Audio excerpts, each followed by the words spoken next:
안녕하세요, 빌런입니다. 이번에 리뷰할 브랜드는 롤렉스, 모델은 데이데이트입니다. 이 시계를 대여해주신 구독자님은 지난번에 데이트 저스트를 대여해주신 분이에요. 취향이 아직 변하지 않으셨네요. 감사하다는 말씀으로 시작하겠습니다. 롤렉스는 대단한 브랜드임에는 틀림없어요. 시계하면 떠오르는 브랜드, 명품하면 떠오르는 브랜드, 수많은 셀럽들이 플렉스하기 위해서 구매하는 브랜드입니다. 전 세계에서 압도적인 인지도를 가지고 있고 가장 많은 팬을 거느린 브랜드지만 반대로 말하면 가장 많은 안티를 가진 브랜드이기도 합니다. 롤렉스를 단순히 시계 브랜드로만 한정짓기는 어렵다고 생각해요. 그래서 롤렉스를 바라보는 시각을 두 가지로 쪼갰습니다. 하나는 브랜드 롤렉스, 다른 하나는 워치 매뉴팩처 롤렉스입니다. 먼저 브랜드로서 롤렉스는 어떤가요? 2000년대 들어서 롤렉스라는 브랜드의 포지션 정책이 변했습니다. 원래는 오메가와 같이 럭셔리 브랜드의 대장 역할을 맡고 있던 느낌이었어요. 하이엔드로 올라가기 위해서는 롤렉스라는 럭셔리 최종 보스를 무찔러야 하는 느낌이었죠. 매장에 가면 시계를 구매할 수 있었고 설령 매장에 없어도 별도로 주문을 하거나 웨이팅을 걸 수도 있었어요. 데이토나마저도. 그러나 최근 들어서 롤렉스는 예전과 같은 럭셔리 브랜드가 아니라 비교적 저렴한 하이엔드가 되어버렸습니다. 하이엔드와 동일한 정책을 펼치고 있어요. 아니, 오히려 하이엔드보다 더해요. 대중들의 접근조차 막아요. 매장은 시계를 보는 곳이 아니라 매장 직원을 보러 가는 곳이 되었고, 돈만 있으면 사는 브랜드에서 돈이 있어도 못 사는 브랜드로 변했어요. 때문에 비교적 인기 있는 스틸 모델들은 대부분 프리미엄이 붙어버렸고 정상적인 방법으로 시계를 구입하는 건 불가능해졌습니다. 슈퍼갑 롤렉스, 슈퍼을 소비자로 관계가 역전되었어요. 시계 애호가 입장에서는 진짜 답답한 상황이에요. 롤렉스가 미워 죽겠고 짜증만 나요.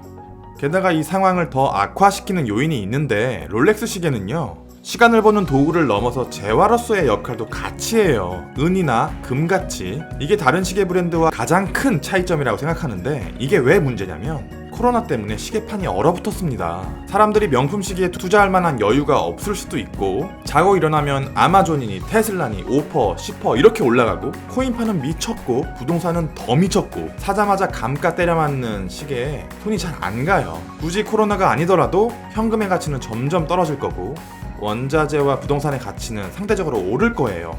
비교적 안전자산의 역할을 동시에 수행하고 있는 롤렉스 역시 현금처럼 떨어지는 상황은 쉽게 오지 않을 겁니다. 하이엔드 정책, 롤렉스의 인기, 재화로서의 가치, 이 세 가지가 복합적으로 지금 이 상황을 만들었어요.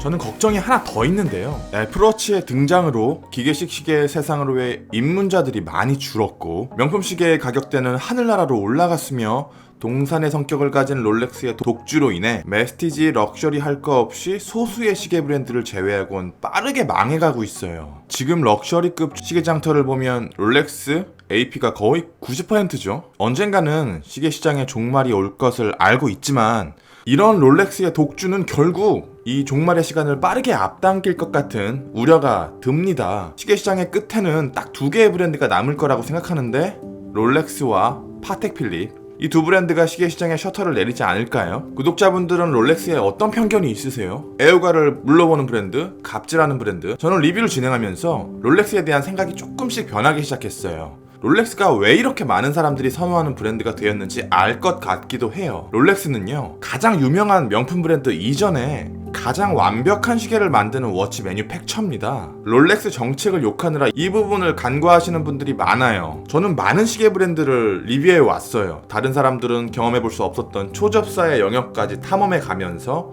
시계의 퀄리티를 변태처럼 파왔습니다. 특정 브랜드를 언급하는 건 지양하겠습니다만, 기본적인 것들을 못하는 럭셔리 브랜드가 생각보다 많아요. 수백만 원이나 받아먹으면서 범용 무브먼트를 넣는다든지, 아직까지 두께를 못 잡아서 밥통으로 출시한다든지, 브레이슬릿을 더럽게만 만들어서 유격에 돈이 꼽힌다든지, 케이스 기술이 부족해서 엉성해 보인다든지, 마감 기술이 부족해서 시계가 저렴해 보인다든지, 시계 브랜드가 갖춰야 할 기본적인 소양들을 대다수의 럭셔리 브랜드가 갖추지 못했어요. 하지만 롤렉스는 할 수 있고, 그리고 해줍니다.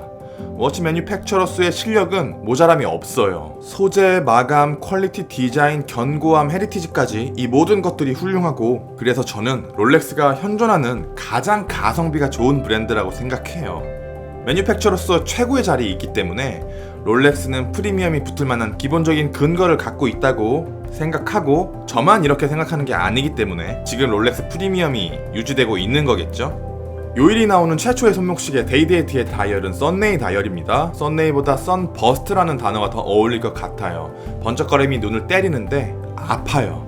마이크로 브랜드나 메스티지 브랜드에서 볼 수 있는 썬네이와는 느낌이 달라요. 무슨 차이일까요? 덕지덕지 화려한 미사여구를 붙여가며 찬양할 정도는 아니지만 누가 봐도 이 다이얼은 굉장히 비싸겠구나 라는 생각을 하게 될 것 같아요. 자칫 심심할 수 있었던 다이얼에 세로로 스트라이프가 들어갔고 케이스나 핸즈와 확실하게 대비되면서 더욱더 비싸 보이네요. 다이얼 안쪽의 마감 퀄리티는 미쳤어요. 럭셔리 아래급에서 그나마 마감으로 비빌 수 있는 브랜드 그랜드 세이코 상위 모델과 비교를 해보자면 저는 데이데이트에 손을 들어주고 싶어요. 퀄리티의 차이라기보다는 방향성의 차이인데요. 둘 중에 어떤 것이 더 만들기 어렵겠냐, 둘 중에 어떤 것이 만드는데 더 오래 걸리겠냐 라고 묻는다면 아마 이 데이데이트가 아닐까 싶습니다. 어떻게 마감했는지 상상조차 어려운 롤렉스 엠블럼과 조금도 번짐이 없는 폰트, 칼같이 마감된 핸즈와 금괴 같은 인덱스 안을 채우고 있는 야광, 다이얼 끝을 둘러싸고 있는 레일로드, 데이데이트의 데이가 이마에 박혀있네요. 금요일은 월급쟁이라면 누구나 좋아할 만한 요일이죠.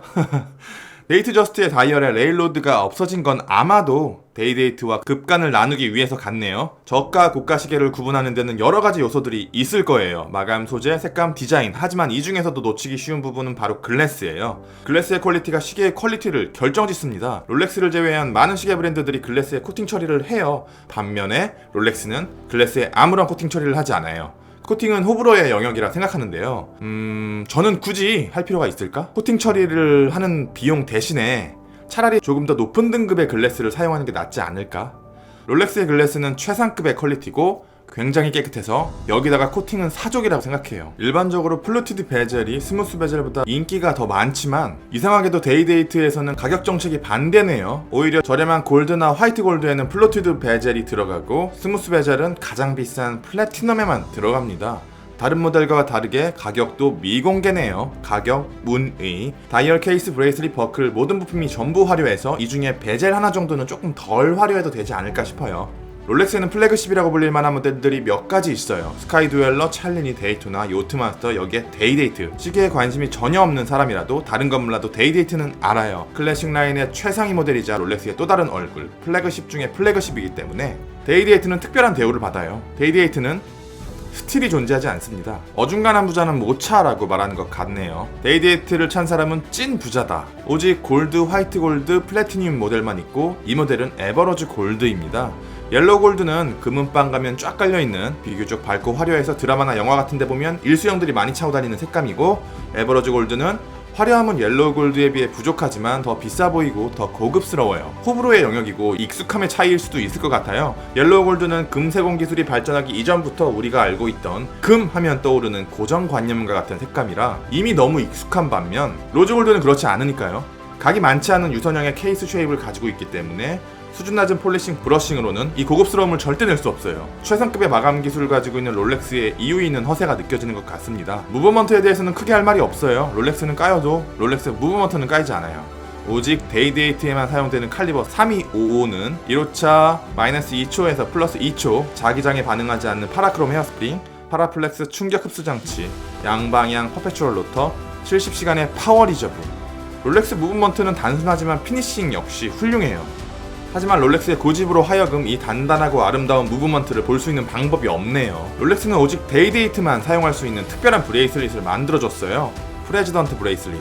프레지던트 브레이슬릿은 주빌리 브레이슬릿보다 크고 두껍기 때문에 더 무겁고 더 불편한 건 부정할 수 없어요.